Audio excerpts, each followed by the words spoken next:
अतुलित बल धामं हेमशैलाभदेहं दनुजबन कृशानुं ज्ञानिनामग्रगण्यं सकल गुण निधानं वानराणामधीशं रघुपति प्रिय भक्तं वातजातं नमामि। मनोजवं मारुततुल्य वेगं जितेन्द्रियं बुद्धिमतां वरिष्ठं वातात्मजं वानरयुद्धमुख्यं श्रीरामदूतं शरणं प्रपद्ये। सीताराम गुणग्राम पुण्यारण्यौ विहारिणौ वन्दे विशुद्ध विज्ञानौ कवीश्वरौ कपीश्वरौ। यत्र यत्र रघुनाथ कीर्तनं तत्र तत्र कृतिमस्तकाञ्जलिं बाष्पवारि परिपूर्णं लोचन नमत राक्षसान्तकम्। ओम ध्यानमूलं गुरुर्मूर्तिः पूजामूलं गुरुपदं मंत्रमूलं गुरुर्वाक्यं मोक्षमूलं गुरुकृपा। ओम शांति शांति शांति। आप सबों में विद्यमान परमात्मा को नमस्कार है।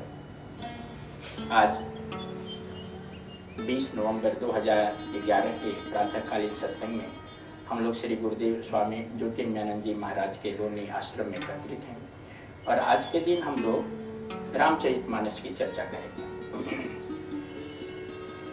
पिछले दिन किष्किंधा कांड का एक महत्वपूर्ण प्रसंग की चर्चा हुई थी, उसकी कथा हुई थी, लेकिन उसका प्रतीकात्मक अर्थ नहीं बताया गया था और वो कथा थी बाली सुग्रीव की कथा। और बाली सुग्रीव का युद्ध, कैसे श्री राम मिले सुग्रीव से, हनुमान से पहले उनकी भेंट। तो इस संबंध में हम लोगों ने कथा सुनी थी संक्षेप में। आज उस कथा का प्रतीक अर्थ हम लोग बताएंगे। बाली सुग्रीव ये दोनों भाई, क्योंकि आपको ज्ञात है कि रामायण की जितनी भी कथाएं हैं ये सारी कथाएं बहुत गहन आध्यात्मिक गूढ़ अर्थ को समेटे हुए हैं। श्री गुरुदेव ने इन अर्थों को आपके सामने प्रस्तुत किया है और इन कथाओं के माध्यम से साधक को कुछ संदेश दिया गया है, मार्गदर्शन दिया गया है और साधना क्रम में किस प्रकार से प्रगति होती है इसका वर्णन किया गया है। बाली सुग्रीव की कथा में भी एक गहन अर्थ छुपा हुआ है। बाली और सुग्रीव दोनों भाई थे। जैसा सुग्रीव ने बताया राम जी को कि बाली हमारा बड़ा भाई है, मैं उसका छोटा भाई और हमें बड़ा प्यार करता था। ये दोनों भाई जो हैं बाली और सुग्रीव आपके अंदर शुद्ध और अशुद्ध मन के प्रतीक हैं। बाली अशुद्ध मन का परिचायक है और सुग्रीव शुद्ध मन का परिचायक है। हर किसी में दो मन होता है, एक उसका शुद्ध उन्नत मन, एक उसका अशुद्ध मन। अशुद्ध मन शुद्ध मन का बड़ा भाई है। बाली सुग्रीव का बड़ा भाई है। क्यों? क्योंकि साधना करने के आरंभिक काल में हर किसी का मन अशुद्ध होता है। जितने भी साधक हैं ये सारे के सारे साधकों का जो शुरुआत मानसिक जो स्थिति है वो अशुद्ध मन की स्थिति है। पहले जन्म बाली का हुआ, अशुद्ध मन का हुआ, लेकिन बाद में इसको क्रमिक रूप से आप इस शुद्ध मन को उत्पन्न करते हैं, ये बाद में आता है। तो बाद में आने वाला छोटा, पहले आने वाला बड़ा।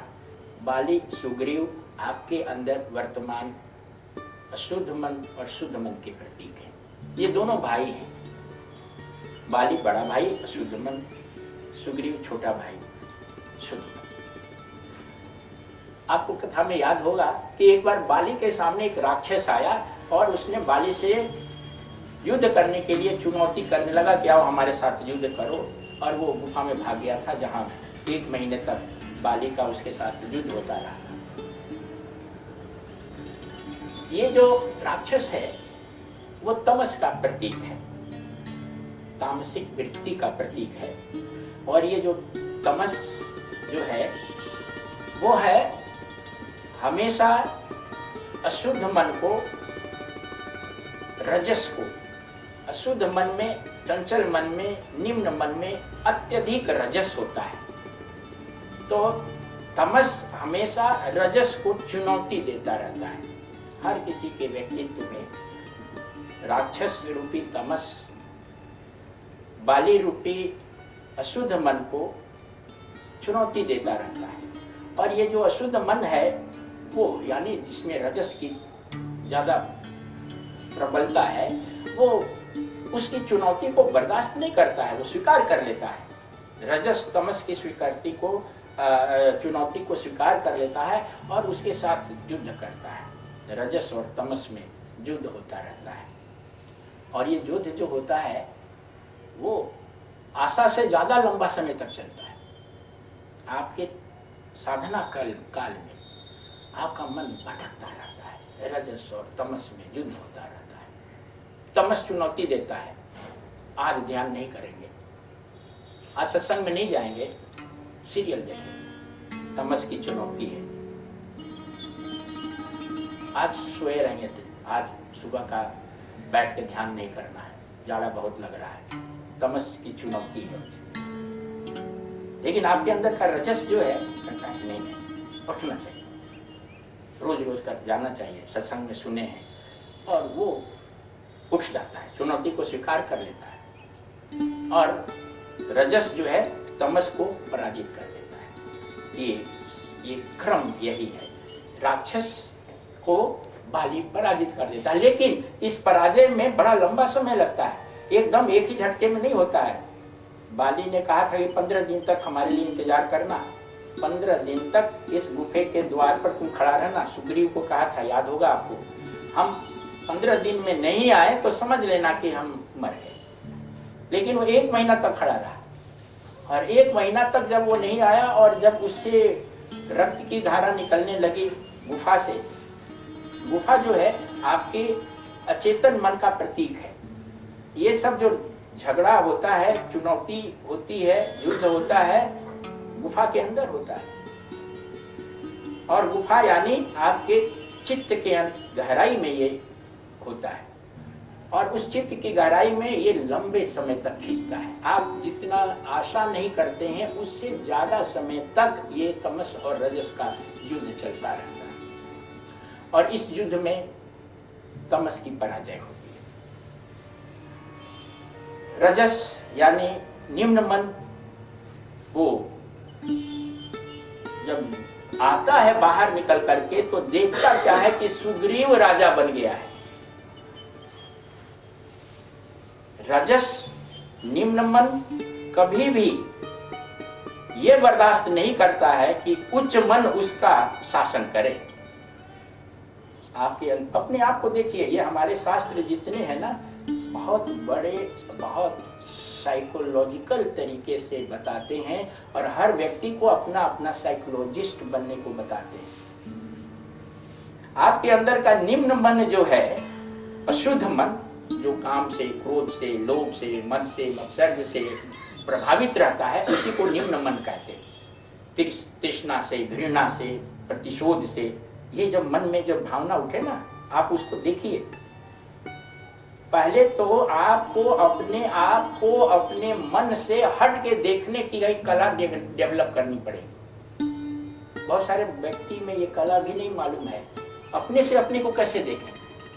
अपने से अपने को तो देखा नहीं जा सकता है। देखा तो वो जा सकता है, मैं माता जी को देख रहा हूँ, उनको देख रहा हूँ, उनसे अलग हूँ इसलिए उनको देख रहा हूँ।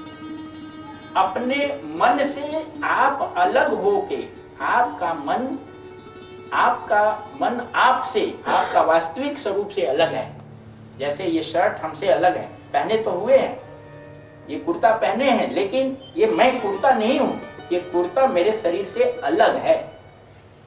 उसी तरह से आपका मन जो है, इस बात को गहराई से समझने की आवश्यकता है। आपका जो मन है, आपसे, आपका मन और आप अलग अलग चीज है। तभी तो आप कहते हैं कि मन दुखी है, तभी आप कहते हैं कि आज मन मेरा बड़ा खुश है। कौन कह रहा है? अगर आप खुद मन होते तो मन को कैसे देख पाते? आपका कोई एक है अलग से जो इसको देख रहा है, महसूस कर रहा है कि हम दुखी हैं या सुखी हैं या खुश हैं या उदास हैं। वो उस दृष्टा, जिसको दृष्टा कहते हैं, उस दृष्टा से आप जब देखेंगे और पूरी तौर पर मन के प्रभाव में आपका व्यक्तित्व नहीं रहेगा, तब आप मन को देख सकते हैं और उस समय अनुभव कर सकते हैं कि मेरे मन के ऊपर क्रोध, लोभ, अहंकार, घृणा ये सब प्रभावित हो गया है। तो ये इसमें थोड़ा सा आपको अभ्यास करना पड़ेगा। हाँ, तो ये जो निम्न मन है वो वही मन जो जब आप इन निम्न वृत्तियों के प्रभाव में होते हैं तो वो निम्न मन है। जब आप उन्नत वृत्तियों के प्रभाव में होते हैं, जैसे कि आप में करुणा, दया, सत्संग करने की इच्छा, भक्ति, उदारता, शांति, सत्य, ये सब अगर अनुभव कर रहे हैं तो उस समय समझिए कि सुग्रीव का रूप आपका मन हो गया है, आप उच्च मन से प्रभावित हैं। तो आमतौर पर जब निम्न मन उच्च मन की प्रभुता को स्वीकार नहीं करता है, वो नहीं चाहता है कि सुग्रीव राजा बने, और वो जब गुफा से बाहर निकल के आया तो देखा है कि अरे ये तो सुग्रीव राजा बन गया है, और ज्यों ही निम्न मन को ये एहसास हो गया कि इसने हमारी राजसत्ता को चुनौती दे करके स्वयं राज ले लिया है, तो वो निम्न मन उच्च मन के पीछे पड़ जाता है। बाली सुग्रीव के पीछे पड़ जाता है, उसके जान के पीछे पड़ जाता है, और निम्न मन हावी हो जाता है, ताकतवर है, और वो उच्च मन को खदेड़ देता है। इसलिए ये रोज दिन आपके जीवन में हर पल होता है। यहाँ सुन के जाते हैं कि कोई कितना अपमानित करे, कोई कितना लोभ दे, कोई कितना काम की परिस्थिति आ जाए, हम लोगों को उससे बचना है। लेकिन कहाँ बचते हैं? जहाँ कोई आके बाहर गेट पर जाए, कहते आके अरे गधे जैसे तो लग रहे हो, तुम्हारे जैसा मूर्ख तो कोई है ही नहीं, बस हम आग बबूला हो जाते हैं। हाँ, हम तुरंत अरे आप तो कृपण आदमी हैं, कुछ आपका अपमान कर दिया, आप तो बुद्धू है, बेवकूफ है, आपको कुछ आता है, बस हमारा जो है पारा ऊपर हो जाता है। अब यहाँ की सुनी हुई बात वहीं जाते हुए खत्म हो जाती है, और उच्च मन जो है वो भाग जाता है। उच्च मन निम्न मन के से, क्योंकि निम्न मन जो है उच्च मन के पीछे उसके जान का दुश्मन बन जाता है, और वो कोशिश करता है कि कभी भी ये उच्च मन सुग्रीव कभी भी यहाँ मेरी राजधानी में, हमारे साम्राज्य में, हमारा जो मानसिक प्रक्षेप है इसमें वो कभी नहीं आए, और वो अगर आने का कोशिश करता है तो वो उसके जान का दुश्मन बन जाता है और वो भागता रहता है। जैसा कि कथा में आपने सुना कि सुग्रीव बाली के डर से चारों तरफ जंगल जंगल, पहाड़ पहाड़ भागता रहा। केवल एक जगह, वो एक ऋषि पर्वत के पास एक ऐसा छोटा सा एक स्थान था जहां वो रह सकता था, क्योंकि वहां श्राप मिला हुआ था कि बाली वहां नहीं पहुंचेगा, आते ही के साथ उसकी मृत्यु हो जाएगी। उच्च मन जो है केवल एक जगह पर थोड़ा सा निश्चिंत रह सकता है, वो ये सत्संग है। ये सत्संग का ऋषिमुख पर्वत पर जब वो थोड़े देर की आता है, यहाँ आपको काम, क्रोध, लोभ, मद, मत्सर्य जो है लोअर माइंड यहाँ पर प्रवेश नहीं करता, लेकिन उच्च माइंड को वहां भी डर लगा रहता है। सुग्रीव को वहां भी डर लगा रहता था कि कब किधर से आ जाए, कोई ठिकाना नहीं। इसलिए अपने सेवकों और कुछ हनुमान जैसे अपने मंत्रियों के साथ वो जो है चौकन्ना रहता था हमेशा। यहाँ भी बैठे बैठे बहुत सारे लोगों के मन में कई बातें घुसती रहती है, कभी क्रोध की भी बातें आती होगी, घर से आए होंगे किसी से लड़ करके, कहीं कोई लोभ की बातें आ रही होंगी कि जाएंगे तो ऐसे किसी से करेंगे, घुस रहा होगा। बैठे हैं यहाँ पर ऋषिमुख पर्वत के सत्संग में, उस जगह पर जहाँ वो नहीं घुस सकता है, लेकिन वो चोरी छिपे किसी न किसी तरीके से बाली का प्रवेश अपने मन के अंदर, दिमाग में हो जाता है। तो लेकिन फिर भी रिलेटिवली यहाँ वो क्षेत्र जो है सत्संग का क्षेत्र है। साधक को अपने निम्न मन से बचने के लिए अपना वास सत्संग में करना चाहिए। सत्संग का मतलब ये नहीं है कि आप लालबाग के आश्रम में ही आया करें, ये एक है, एक प्रकार का सत्संग है। आप जहां भी हैं, अपने घर में हैं, वहां भी सत्संग हो सकता है। अपने मानसिक परिक्षेत्र में विचारों में सत्संग हो सकता है। आप स्वाध्याय कर सकते हैं, चिंतन कर सकते हैं, मनन कर सकते हैं, जप कर सकते हैं, ध्यान कर सकते हैं, सेवा कर सकते हैं। ये सब अच्छे विचार का जो है मन में बार बार उसका अभ्यास कर सकते हैं। सद्विचार, ब्रह्माकार वृत्ति का, ये सब सत्संग है। लेकिन इस प्रकार के सत्संग में आने से विशेष प्रकार से आपको लाभ मिलता है, इसलिए कि यहाँ फोर्सफुल वाइब्रेशन होते हैं, यहाँ के स्पंदन बड़े सशक्त होते हैं। और फिर एक साथ जब 10 भक्त मिलते हैं तो हर का स्पंदन, अच्छा स्पंदन मिलके एक बड़ी शक्ति लग जाता है। जैसे 1 क्विंटल का बोझ किसी एक व्यक्ति से नहीं उठेगा, लेकिन अगर 5 लोग मिल जाए तो सब लोग लगाते हैं तो 1 क्विंटल का बोझ उठा लेते हैं। उसी प्रकार से यहाँ हर आदमी के अंदर सात्विकता है, लेकिन किसी में कम, किसी में ज्यादा, किसी में कुछ डिग्री की, किसी में कुछ डिग्री की।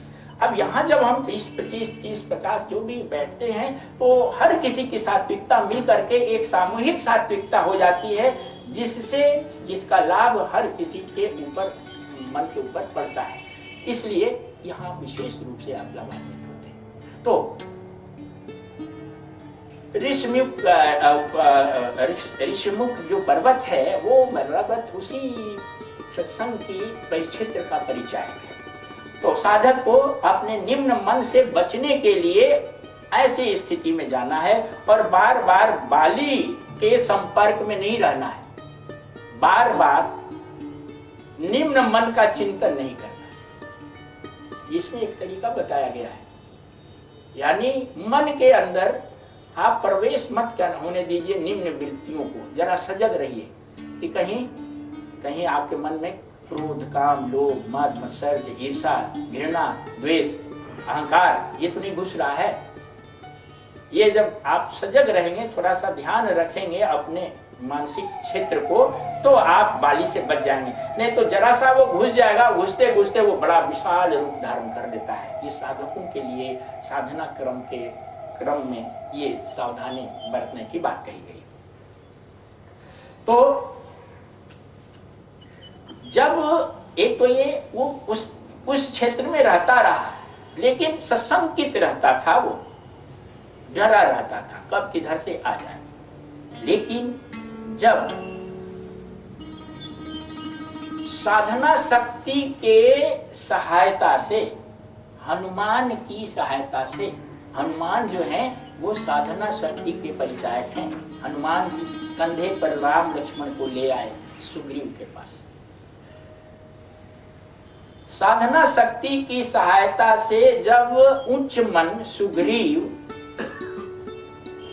दिव्यता से, राम से, ईश्वर के साथ दोस्ती कर लेता है, तो राम हाथ उठा करके उसको प्रतिज्ञा करते हैं कि मैं बाली को समाप्त कर दूंगा और तुम पर आंच नहीं आने दूंगा। मतलब जब उच्च मन ईश्वर के साथ मित्रता, साधना शक्ति की सहायता से ईश्वर के साथ मित्रता कर लेता है, तो वो ईश्वरीय शक्ति उसकी सुरक्षा करती है और फिर निम्न मन से उसको हमेशा हमेशा के लिए सुरक्षित करती है। निम्न मन से सुरक्षित होने का रास्ता है ईश्वरीय सत्ता के साथ संयुक्त होना, उसके साथ मित्रता कर लेना। सुग्रीव ने यही किया। और जब अस्थायी रूप से सत्व में अवस्थित हो जाता है, यानी वो अस्थायी रूप से बच जाता है बाली के प्रभाव से, निम्न मन के प्रभाव से,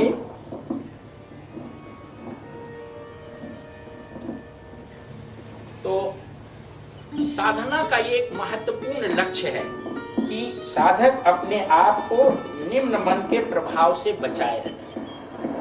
नहीं तो ये निम्न मन आपकी सारी साधनाओं को एक पल में विनष्ट कर सकता है। यहाँ पर तुलसीदास जी इस कथा के माध्यम से इस बात को एम्फसाइज करना चाहते हैं। इस साधक को जो है हमेशा अपने व्यक्तित्व को इस प्रकार से करना है, प्रयास करना है कि इस व्यक्तित्व पर शुद्ध मन का शासन, निम्न मन का शासन नहीं हो। और जो निम्न मन के अधीन पहले बानर और भालुओं का वो राजा था बाली। बानर और भालू जो है वो मन और इंद्रियों के परिचायक है। हमारे आपके अंदर की जो इंद्रियां हैं, मन है, वो बानर और भालू के प्रतीक है। तो निम्न मन का जब तक इंद्रियों पर शासन चलता है, बानर और भालू पर बाली का जब तक शासन चलता रहता है, तब तक इस व्यक्तित्व से कोई महत्वपूर्ण काम नहीं हो पाता है। क्योंकि इंद्रियां जो हैं एक प्रकार की ऊर्जा है, शक्ति है। लेकिन जब तक ये निम्न मन के अधीन रहती हैं, तब तक इस ऊर्जा का कोई उन्नत उचित उपयोग नहीं हो पाता है। ये ऐसे ही बानर और भालू उछल कूद करते रहते हैं और अपनी इंद्रियां, अपनी शक्ति को विनष्ट करते रहते हैं। लेकिन जब साधना के क्रम में बाली पक्ष विनष्ट हो जाता है, यानी निम्न मन समाप्त हो जाता है, तो उन्नत मन सुग्रीव सामने आ जाता है। और जब सुग्रीव राजा बन जाता है, तो यही मन और इंद्रियां, यही बानर और भालू व्यक्तित्व के अंदर एक ऊंचे उद्देश्य के काम में लग जाती हैं, सीता की खोज में लग जाती है। सीता की खोज जो है वह उन्नत बुद्धि जो अज्ञान के कब्जे में है, उससे छुड़ाने में ये मदद करने लगती हैं। यही इंद्रियां, इनको एक उद्देश्य प्राप्त हो जाता है। और इस प्रक्रिया में हनुमान जी सहायता करते हैं। और हनुमान जी जो हैं, जैसा मैंने बताया, वो साधना के द्वारा उत्पन्न आत्मबल, साधना शक्ति के परिचायक हैं। साधना शक्ति जो है असीम श्रद्धा, शुद्धता, संकल्प, ये सब आत्मबल के प्रतीक हैं। और यही हनुमान है। जीव को जब अपनी आंतरिक महिमा का, यानी अपने बुद्धि के माध्यम से अहंकार की समाप्ति का जो उद्देश्य है, वो आत्मबल। हनुमान जी की कितनी बड़ी भूमिका है सीता की खोज में या सीता के पुनर्प्राप्ति में। वही भूमिका आत्मबल की, आध्यात्मिक बल की, साधना बल की, आत्म साक्षात्कार करने में। आत्म साक्षात्कार करने में साधना शक्ति, साधना का बल सबसे महत्वपूर्ण भूमिका वैसे ही निभाता है जैसे राम जी के जीवन में सीता जी की प्राप्ति में हनुमान ने भूमिका निभाई थी। आरंभ में क्या होता है, पहली बार जब जो सुग्रीव ने बाली को जब चुनौती दी राम जी के कहने से कि जाओ, मैं तुम्हारे पीछे हूं और तुम दोनों युद्ध करो और मैं बाली को अभी मारता हूं। लेकिन बाली और सुग्रीव लड़ते रहे, बार बार सुग्रीव मार खाता रहा और झाड़ियों के ओट में छुपे रामचंद्र जी बाण ताने रखे रहे, लेकिन बाण चलाया नहीं। और इसके कारण से सुग्रीव एकदम मरणासन हो गया। उसको मार करके उसने लगभग उसकी मृत्यु ही कर दी, जब तक कि वो भाग के चला ना आया। और भागने के बाद वो फिर आके राम से कंप्लेन भी करता है कि आपने हमें मारने के लिए भेजा, आपने तो कह दिया कि हम मारेंगे बाली को, लेकिन बाली को मारा भी नहीं, बाली हमें मार मार करके अधमरा कर दिया। ये घटना जो है, ये प्रसंग बड़ा ही गहन अर्थ वाला प्रसंग है। साधना के आरंभिक अवस्था में निम्न मन और उच्च मन, बाली और सुग्रीव का एक तरह का रूप था। वो दोनों एकदम से एक जुड़वे लगते थे। रामचंद्र जी यहाँ बाण ताने खड़े हैं और उनको लग रहा था कि अब चलाएं, तो उनके दिमाग में हो जाता था कि कहीं सुग्रीव को न लग जाए, बाली के मारने में सुग्रीव न मर जाए। और ये दोनों जो हैं एक समान थे। अब वो लड़ रहे थे, हर क्षण उनकी स्थिति बदल रही थी और रामचंद्र को इस प्रकार की स्थिति नहीं आई कि वो निश्चित कर सके कि किस पर बाण, कैसे बाण चलाएं। शुरू में ये जो निम्न मन और उन्नत मन है, बाली और सुग्रीव, एक दूसरे से गुथा हुआ है। अगर रामचंद्र जी बाण चला देते तो बाली सुग्रीव दोनों का देहांत हो सकता था, यानी मानसिक प्रक्रिया समाप्त हो जाती। राम यानी ईश्वरीय शक्ति जब अपना बाण यानी अंतःप्राज्ञिक बाण चलाएगी तो उससे अगर उसका परिपक्वता से उपयोग नहीं किया गया तो साधना के आरंभिक काल में ही उच्च मन और निम्न मन दोनों का ही समाप्ति हो जाने की संभावना है। लेकिन ईश्वरीय योजना ऐसी है कि आपको अपने निम्न मन को समाप्त करना है, उच्च मन को बनाए रखना है, क्योंकि उच्च मन के माध्यम से ही आत्म साक्षात्कार की क्रिया पूर्णता तक पहुंचती है। अगर ये मानसिक प्रक्रिया ही हम गाड़ी बनाने के ख्याल मतलब रास्ते में गाड़ी में कहीं गड़बड़ी आ गई है, उसको हमको ठीक करना है और हम गाड़ी को ही उड़ा दें, गाड़ी को ही बमबास्ट कर दें, तो हम अपने गंतव्य तक नहीं पहुंच सकेंगे। क्योंकि गाड़ी जो है वो हमें हमारे लक्ष्य तक पहुंचाने का साधन है। उसका टायर पंचर है, तो उसका टायर पंचर है तो हमें टायर को बदलना पड़ेगा। उसमें बारूद लगा करके गाड़ी को उड़ाने का जरूरत नहीं है, टायर को बदल देना है। तो सेलेक्टिव काम करना है। जो टायर पंचर है उसको निकाल के हटा दो, जो टायर ठीक है उसको लगा दो, तब गाड़ी चलते हुए आपको अपने स्टेशन पर या जहां जाना है वहां पहुंचाएगी। मन वैसा ही है। मन को यदि मन की प्रक्रिया को अगर आपने समाप्त कर दिया तो आत्म साक्षात्कार के लक्ष्य तक आप नहीं पहुंचेंगे, क्योंकि मन एक माध्यम है जो आपको आत्मज्ञान तक पहुंचाता है। हाँ, उसमें निम्न मन बाली आपका अवरोध है, सुग्रीव उच्च मन उसमें सहायक है। तो रामचंद्र जी को ये डिसाइड करना था कि हम पक्के तौर पर बाली को ही मारें, सुग्रीव को नहीं मारें। लेकिन आरंभिक अवस्था में बाली और सुग्रीव की आपस में इस प्रकार से एक रूपता थी, निम्न मन और उच्च मन की एक रूपता ऐसी होती है कि उसमें डिस्टिंक्शन करना संभव नहीं हो पाता है। इसलिए उस दिव्य सत्ता के लिए मानसिक प्रक्रिया को नष्ट करने की आवश्यकता न पड़े, इसलिए वो बाली को उस समय प्राणदान मिल जाता है। लेकिन बाद में आने के बाद राम जी ने एक माला लगा दिया सुग्रीव के गले, कहा कि जाओ फिर से जाओ, क्योंकि माला लगते ही सुग्रीव को एक मार्का मिल गया, एक पहचान मिल गई। बाली को माला नहीं था, सुग्रीव को माला थी। तो अब फिर उससे उन्होंने उसको साथ में आश्वासन देकर के फिर भेजा, और इस समय उन्होंने निश्चित कर लिया है कि माला वाला जो है वो है सुग्रीव और बिना माला वाला बाली है।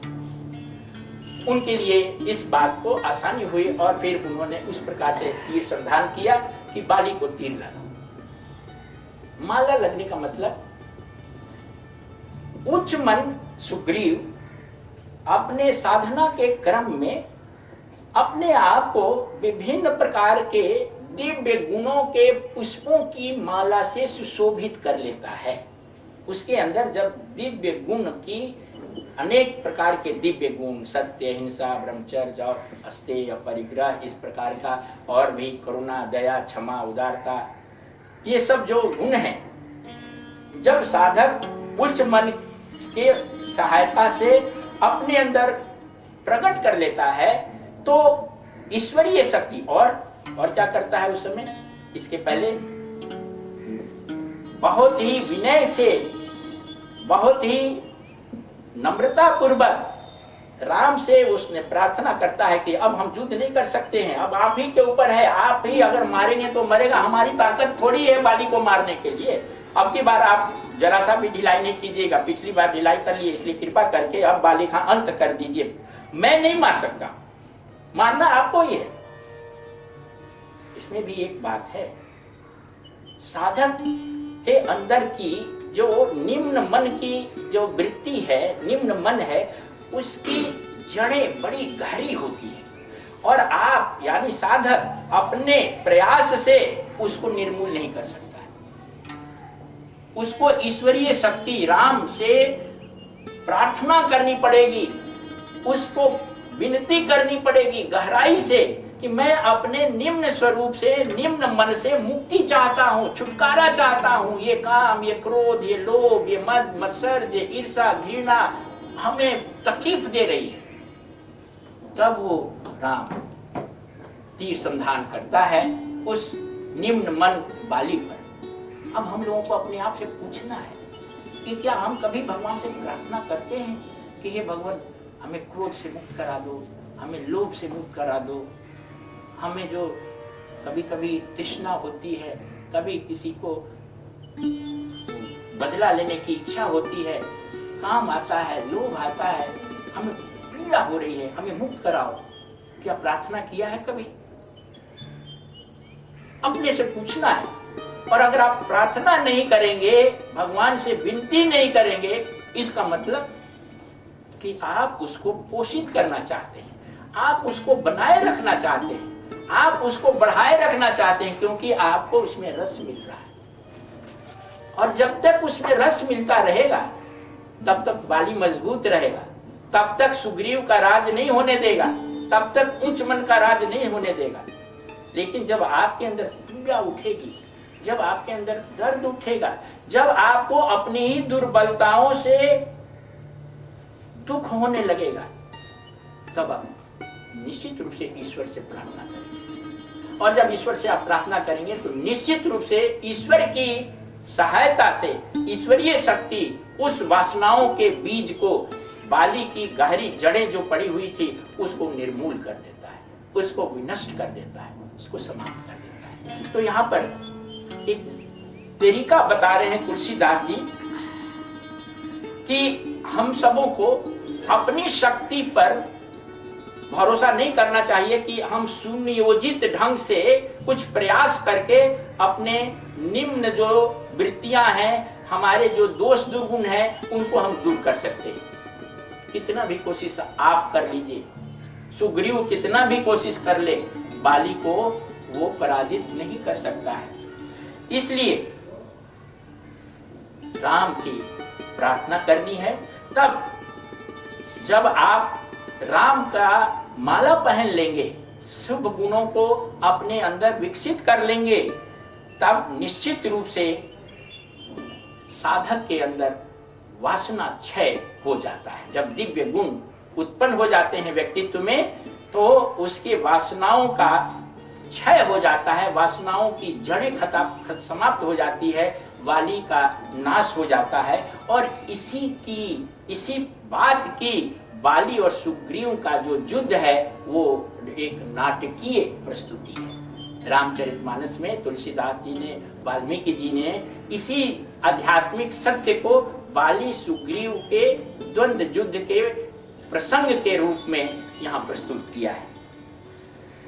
क्योंकि हम कभी भी कितना भी अहंकारिक रूप से प्रयास करते रहें तो वासनाओं का क्षय होना समाप्त नहीं हो सकता है, क्योंकि परमात्मा की दिव्य ज्योति का बाण झाड़ी के पीछे से चलाया था। यानी चित्त की गहराई से, आपके चित्त की गहराई से दिखाई नहीं पड़े थे राम सामने, चित्त की गहराई से बाण चलाया था, दिव्य ज्योति का बाण, जो आपके चित्त में प्रकाश फैला दिया, आप फैला देती है, जहां आपकी वासनाओं का समूल नाश हो जाता है। और फिर वहां का जो अंधकार है वो प्रकाश में प्रतिस्थापित हो जाता है। निम्न मन तब तक रहता है जब तक अंधकार है, जब तक वासनाओं का बीज है।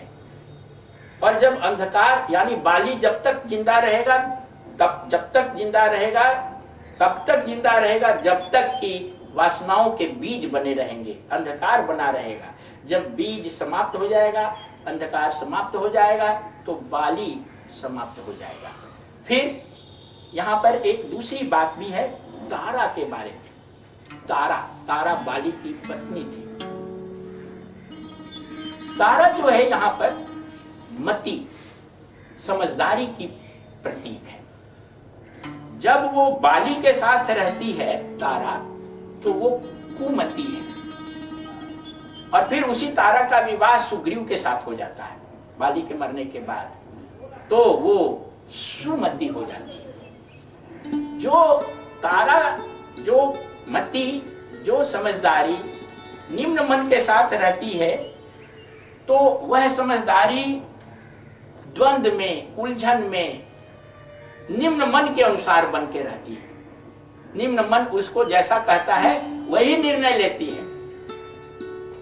इस आदमी के साथ हमें, इसने हमें बहुत अपमानित किया है, इसलिए इसको जिंदा नहीं छोड़ना है, ये निम्न मन कह रहा है, तो बुद्धि भी वही बात कहेगी कि हमने ठीक बात है, बड़ा अपमानित होकर के जीने की क्या बात है, इसकी हिम्मत जो हमें अपमानित करे, एकदम इसको समाप्त कर ही देना है, इसको जिंदा नहीं छोड़ना है। बुद्धि भी उसमें हाँ में हाँ मिलाती है। ये जब निम्न मन जैसा होता है बुद्धि भी वैसे ही हो जाती है, वो तारा है। आप अपने इसी निम्न मन, जब ये निम्न मन समाप्त हो जाता है तो बुद्धि यानी समझदारी जब उच्च मन के साथ जुड़ जाती है तो उसका जो निर्णय होता है वो उच्च मन के अनुसार होने लगता है। जो तारा पहले बाली के साथ बनी हुई थी तो बंदर और भालू जो थे, इंद्रियां और मन, वो अपने अपने स्वेच्छाचारी थे, वो अपने अपने खेल कूद कर रहे थे, कोई ऐसे मतलब कोई प्रयोजन नहीं था, उनकी शक्ति का कोई उपयोग नहीं था।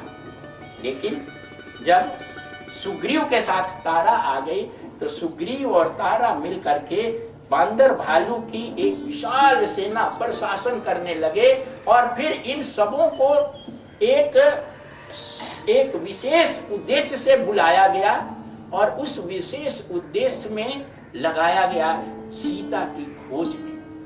यानी वो जो कुमति थी बुद्धि तारा, वो अब सुमति हो जाती है, और ये सुमति जो है अपने उच्च मन को, सुग्रीव को, मन और इंद्रियों को ठीक ढंग से यूज करने का परामर्श देती है। ये मन और इंद्रियां हमारे उपकरण है। अब आपके पास बंदूक है, आपके पास तलवार है, तो इस बंदूक और तलवार को ये उपकरण है। अब इस बंदूक तलवार का आप कैसे यूज करते हैं? इसका अच्छा यूज भी हो सकता है, इसका बुरा भी यूज भी हो सकता है। गाड़ी है, कार है, ये उपकरण है। अब इस कार गाड़ी का आप अच्छा यूज भी कर सकते हैं, बुरा यूज भी कर सकते हैं। चोरी चमारी के लिए ले जाइए, स्मगलिंग के लिए ले जाइए, किसी को मर्डर करने के लिए इसका उपयोग कर लीजिए, बुरे काम के लिए उपयोग किए, अच्छे काम के लिए उपयोग कर सकते हैं। लेकिन ये निर्णय कौन करेगा? ये निर्णय हमारी मति करती है, हमारी बुद्धि करती है। चोर चक्के भी गाड़ी का उपयोग करते हैं, पुलिस वाले भी गाड़ी का उपयोग करते हैं, डॉक्टर भी गाड़ी का उपयोग करता है। अब वो अपने अपने काम, अलग अलग तरह के काम है। तो ये जो सुमति है वो तारा जब सुग्रीव के साथ मिल जाती है तो मन और इंद्रियां रूपी जो उपकरण परमात्मा ने हमें दिए हैं, इनका वो एक विशेष दिशा में उपयोग होने लगता है। और जो मन और इंद्रियां पहले किसी काम की नहीं थी, ऐसे ही विनष्ट होती रहती थी, वो मन और इंद्रियां राम की सेवा में यानी सीता की खोज में लग जाती है।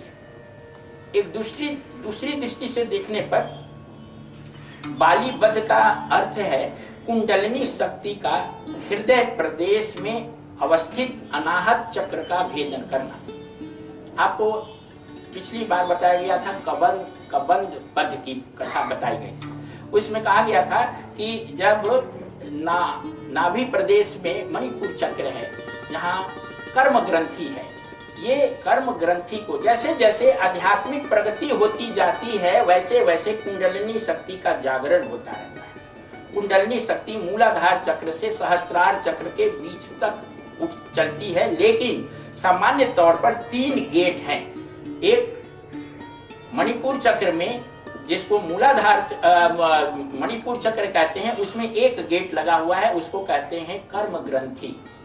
हृदय चक्र में, जिसको अनाहत चक्र कहते हैं, वहां पर एक गेट लगा हुआ है, उसको कहते हैं काम ग्रंथि। आज्ञा चक्र में एक गेट लगा हुआ है, उसको कहते हैं अविद्या ग्रंथि। अब इन तीनों गेटों को खोलना होता है। जब तक ये तीनों गेट खुलेंगे नहीं, तब तक कुंडलिनी मणिपुर चक्र से ऊपर नहीं आ सकती। आमतौर पर मनुष्यों की जो कुंडलिनी है, जो सामान्य लोग हैं, जो साधक नहीं है, केवल मानव हैं, उनकी कुंडलिनी मणिपुर चक्र से और मूलाधार चक्र इसी बीच में, इसके नीचे नीचे ही रहती है। लेकिन जो साधना करते हैं, उनकी साधना के अनुसार ये जो गेट हैं वो खुलते जाते हैं। तो काम ग्रंथि जो है उससे वो तब खुलती है जब आपके अंदर का मल दूर हो जाता है। मल का मतलब होता है कि जो ग्रॉस एबनॉर्मेलिटी ऑफ पर्सनालिटी है, मतलब आपके अंदर जो क्रोध है, काम है, लोभ है, मद है, मत्सर्य है, ईर्षा है, ये जब समाप्त हो जाता है तो कर्म ग्रंथि खुल जाती है, यानी मणिपुर चक्र प्रस्फुटित हो जाता है और कुंडलिनी अनाहत चक्र में, यहाँ पर हृदय प्रवेश में आती। कबंध बद्ध जो था वो मणिपुर चक्र में कर्म ग्रंथि के भेदन का प्रतीक था। यहाँ बालीबद्ध जो है वो बालीबद्ध यहाँ पर अनाहत चक्र में स्थित जो दूसरा गेट है, जिसको कहते हैं काम ग्रंथि, और ये काम ग्रंथि के भेदन होते ही ये अनाहत चक्र को भेद करके कुंडलिनी, अब यहाँ विशुद्धि चक्र में, यहाँ गले में एक चक्र है और इसको ग्रीवा, गला का एक दूसरा नाम है ग्रीव, और ये जो गले में एक है, जब इस विशुद्धि चक्र तक आ जाती है तो ये गला सुंदर हो जाता है। सुंदर गला को सुग्रीव कहते हैं। सुंदर गला, सुग्रीव, ये जो विशुद्धि है वो विशुद्धि चक्र से, अनाहत चक्र से विशुद्धि चक्र तक जब कुंडलिनी आ जाती है तो आपके व्यक्तित्व पर सुग्रीव का, उच्च मन का, सुंदर गला का हो जाता है, उच्च मन का प्रभुत्व आ जाता है। और तब आपके अंदर के जो विक्षेप पोर्शन है, विक्षेप का मतलब होता है चंचलता। विक्षेप होता क्यों है? विक्षेप होता है इसलिए कि हमारा मन चंचल रहता है, इंद्रियां चंचल रहती है।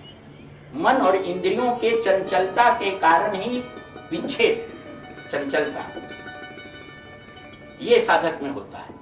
और जब तक बाली का राज्य है मन और इंद्रियों पर, जब तक निम्न मन का राज्य है मन और इंद्रियों पर, तब तक विक्षेप नहीं खत्म होगा। तब तक विक्षेप यानी मन और इंद्रियों की चंचलता होती रहेगी। जब सुग्रीव का राज्य आ जाएगा, उच्च मन का जब राज्य आ जाएगा, तब आपकी जो दूसरी जो ग्रंथि है चंचलता की, काम ग्रंथि, वो विच्छेदित हो जाती है। और पहले मल समाप्त हुआ था, अब दूसरे में विक्षेप समाप्त हो जाता है, और विक्षेप समाप्त होने पर आप सुग्रीव हो जाते हैं, यानी आपको विशुद्धि चक्र तक आपकी ग्रंथि खुल जाती है और आपका जो है वो आपके व्यक्तित्व पर सुग्रीव का राज्य हो जाता है और आप पूरी तौर पर अवस्थित हो जाते हैं सत्व में, क्योंकि राम का पूरा प्रोटेक्शन आपको प्राप्त हो जाता है। तो सुग्रीव की कथा और बाली की वध, ये एक आध्यात्मिक प्रक्रिया की प्रगति का प्रतीकात्मक प्रस्तुति है। तो इस प्रकार